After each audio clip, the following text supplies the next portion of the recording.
Amelie never thought her life would change with one invitation. She was just a simple fashion intern from Lagos, quiet and hardworking, with dreams far bigger than her wallet.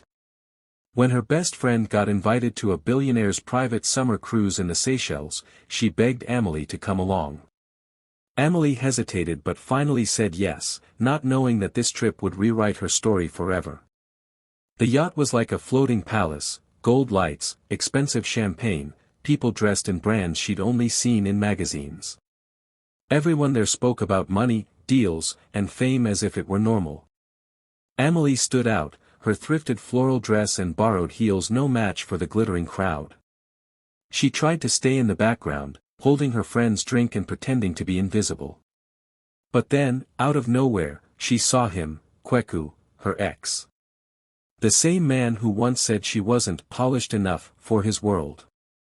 He was now dating a popular influencer, her arm looped through his, their laughter echoing over the music. When Kweku's eyes met Amelie's, a cruel smile formed on his face.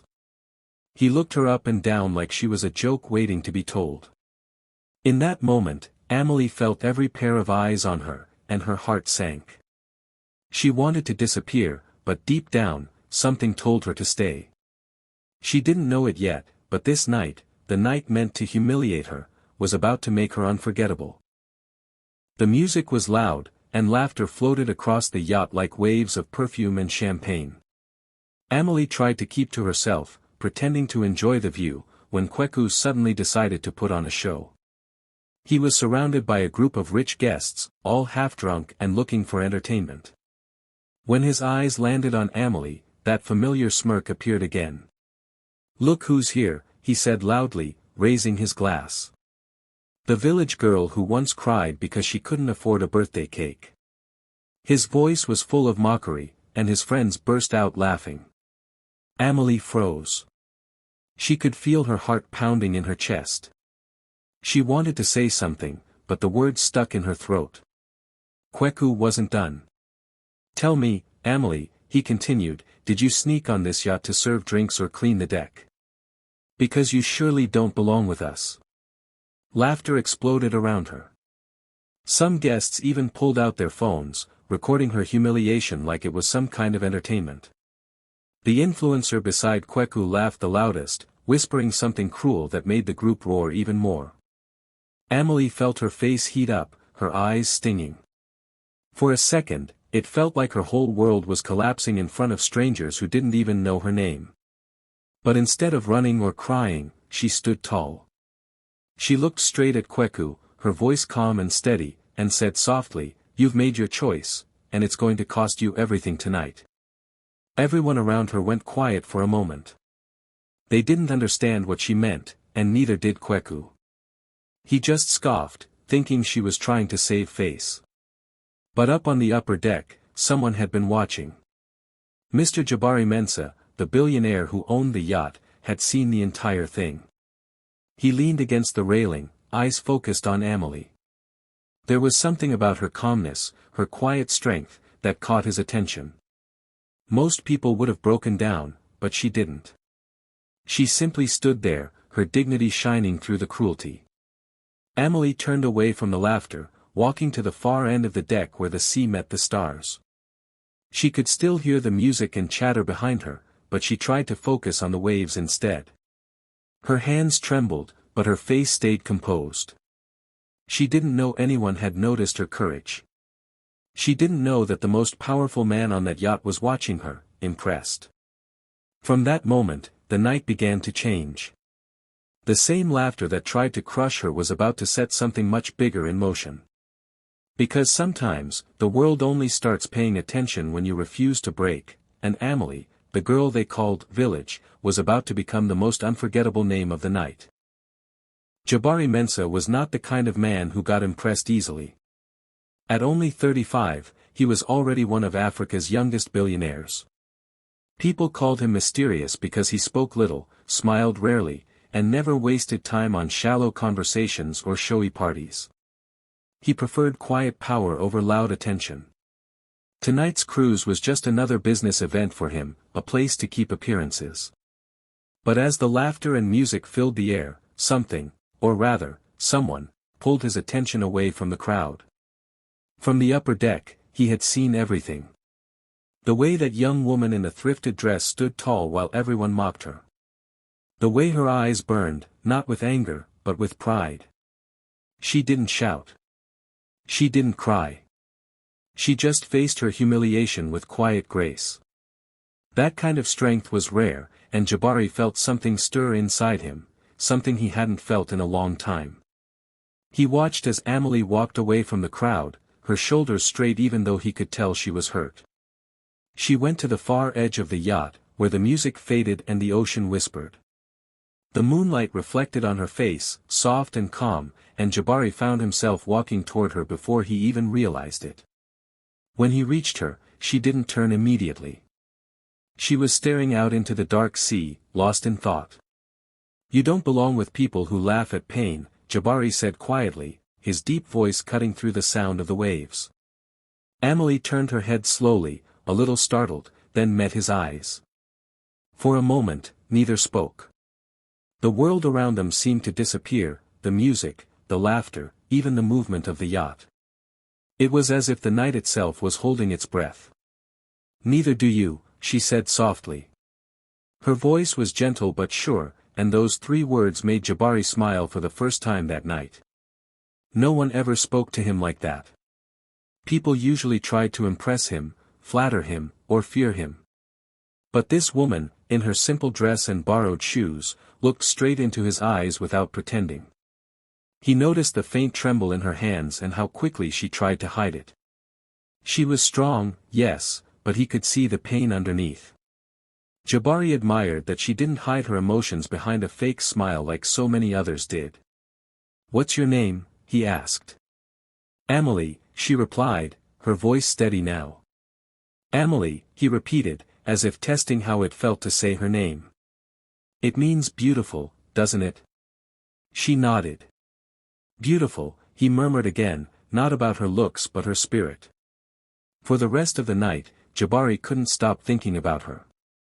While the others laughed and bragged about their wealth, he found himself glancing toward the quiet girl who had said nothing yet said everything.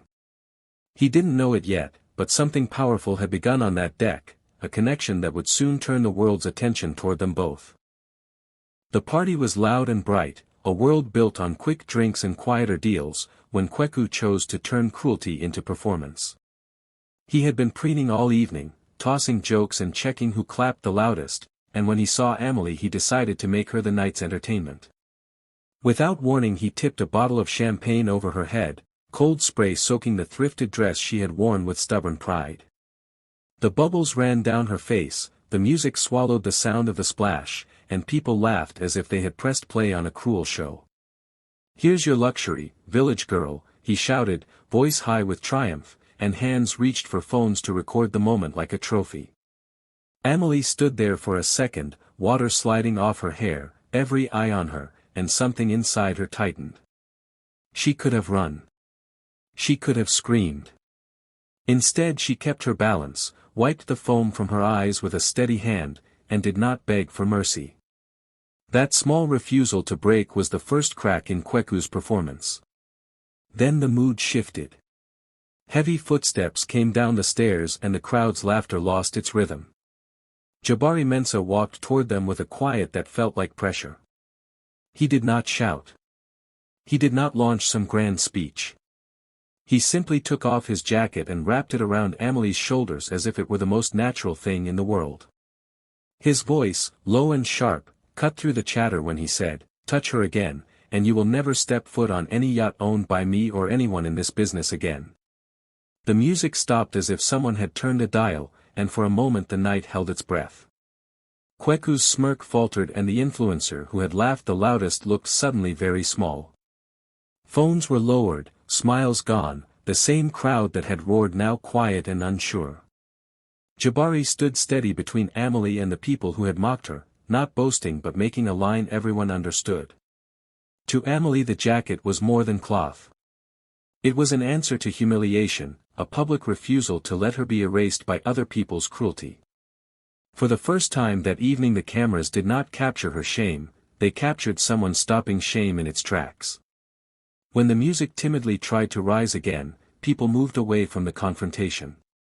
Some left in awkward silence, others tried to laugh it off, but the damage to Kweku's bravado was done. He had chosen humiliation as entertainment and found instead that the room had shifted its loyalties. That night, humiliation met consequence, and the small act of a man wrapping his coat around a young woman began to change how everyone on that yacht would remember the evening. Amelie stood there, still dripping champagne, Jabari's jacket warm around her shoulders. The party had gone quiet, the crowd unsure whether to look away or stare. Kweku's face had lost all its color, his fake smile trembling. The man who once felt untouchable now looked small next to Jabari Mensah's calm strength. Amelie wanted to thank Jabari, to say something, but her throat felt tight. She managed a whisper, her voice shaking a little. "Thank you," she said. Jabari looked down at her, his expression soft but firm. "Don't thank me," he said. "You deserve to be seen." The way he said it, slow, certain, made something inside her shift. Amelie's eyes filled with tears, not of sadness, but disbelief. All her life, people had looked past her, laughed at her, or used her kindness as weakness. But now, right here, in front of the same people who had mocked her, someone powerful was saying she mattered. The music was still off, the whole deck frozen in silence, when Jabari took one step closer. He didn't hesitate or look around for approval. His hand reached for hers, and before she could speak, he gently pulled her closer and kissed her. Gasps swept through the crowd like wind through fire. A glass shattered somewhere, Kweku's girlfriend had dropped hers. Phones lifted instantly, flashes lighting up the deck like lightning. The kiss wasn't wild or showy, it was quiet, steady, and real. For those few seconds, Amelie forgot about the laughter, the cameras, and the humiliation. All she felt was the warmth of that moment, the peace of being seen for who she truly was. When Jabari pulled back, he didn't look embarrassed or rushed. He simply placed his hand on the small of her back, as if to say, "You belong right here." Kweku's jaw tightened, his pride breaking in front of everyone. The same crowd that had once laughed at Amelie now turned their phones toward her, whispering, "Who is she? What's happening? Is this real?" Even the influencers who had been giggling minutes earlier now stared with wide eyes, knowing they had just witnessed something that would explode online. Jabari didn't care. He looked only at Amelie, and with one small smile, he guided her away from the center of the deck. Within hours, the internet had done its work. Videos of the moment flooded social media. Headlines appeared everywhere: "Who is the mystery woman Jabari Mensah kissed on his yacht?" From mockery to magic, unidentified guest steals the show. Millions of people watched the clip, rewinding to see the look in Amelie's eyes, the calm power in Jabari's stance. Some called it a fairy tale. Others said it was revenge served beautifully. But for Amelie, it was more than a viral moment. It was the night she stopped being the girl people laughed at, and became the woman everyone wanted to know. Within days, Amelie's name was everywhere. The video of Jabari kissing her had spread like wildfire. People online called her the girl who turned humiliation into power. Magazines wanted to interview her. Fashion brands reached out, and her quiet internship suddenly felt like the center of the world. Amelie stayed humble, but inside she was still trying to process how fast everything had changed. Meanwhile, Kweku's life was falling apart piece by piece. The same people who once laughed with him were now avoiding his calls. His influencer girlfriend deleted all their pictures and posted a new caption that said, "Sometimes you have to leave clowns behind." His sponsorships ended overnight, brands didn't want their names linked to a bully. His confidence, once loud and unshakable, was now empty silence. Everywhere he turned, he saw Amelie's face, on screens, in headlines, in the background of every conversation. She was glowing, graceful, and calm, while he was losing everything. He tried to defend himself online, saying it was just a joke, but no one believed him. People dug up old clips, showing how he often mocked others to feel powerful. The internet that once cheered his jokes now turned him into a villain. His career, built on pride, was cracking under the weight of his own arrogance. A few days later, Kweku walked into the office where Amelie now worked. She had been promoted to junior designer, her talent finally noticed by the right people. The room went silent when he entered. Everyone recognized him from the videos. He looked smaller somehow, his suit wrinkled, his smile forced. Amelie looked up from her desk, calm and confident in a soft blue designer dress gifted by Jabari's stylist. She didn't rush to greet him, she simply waited. "Amelie," he began, voice trembling, "I came to say I'm sorry. I didn't mean to hurt you. I don't know what got into me." He tried to smile, as if hoping she'd remember their past. "You know we had something once," he said. "We can fix this." Amelie listened quietly, her expression unreadable. When he finished, she stood up, her presence alone enough to silence the room. "You were the storm," she said softly, her tone calm but final. "But I was the rain that cleaned up afterward." For a moment, Kweku just stared, not understanding. Then he saw it, the peace in her eyes, the strength he could never take from her. She didn't raise her voice, didn't insult him. She simply smiled, nodded politely, and walked past him, her heels clicking against the marble floor like quiet thunder. Kweku watched her go, realizing that the woman he once tried to shame had become someone untouchable. Amelie didn't need revenge, her success had already done that for her. And as she stepped out of the office into the sunlight, the world kept watching her rise, while Kweku's name faded into silence. What the world didn't know was that Jabari's kiss wasn't just an impulsive act or a billionaire's whim. It came from a place much deeper, one shaped by pain he had never spoken about publicly. Long before the wealth, the yachts, and the tailored suits, Jabari had been the boy from the slums of Accra. He had grown up with holes in his shoes and dreams too big for his surroundings. People mocked him, calling him trash from the slums, saying he would never amount to anything. He knew what it felt like to be laughed at, to be looked down on for what you wore, where you came from, or how little you had. So when he saw Amelie standing on that deck, drenched in champagne but refusing to bow her head, he saw himself, the version of him who had once been humiliated but refused to break. After that night, Jabari couldn't forget her. He reached out quietly, not as a billionaire trying to impress a girl, but as a man who admired her spirit. He sent her a message through one of his assistants, inviting her to lunch. Amelie hesitated at first, unsure if she was ready to face the spotlight again, but her heart told her to go. When she arrived, Jabari greeted her with that calm smile she remembered from the yacht. There were no cameras this time, no crowd, just two people sharing stories over simple food. They talked for hours about dreams, struggles, and how people often mistake kindness for weakness. Their bond grew slowly, not through fame or gifts, but through understanding. Jabari respected Amelie's independence, and she admired his humility. Despite his wealth, he treated everyone around him with quiet respect. He told her about his past, about the pain of being laughed at by those who had everything handed to them.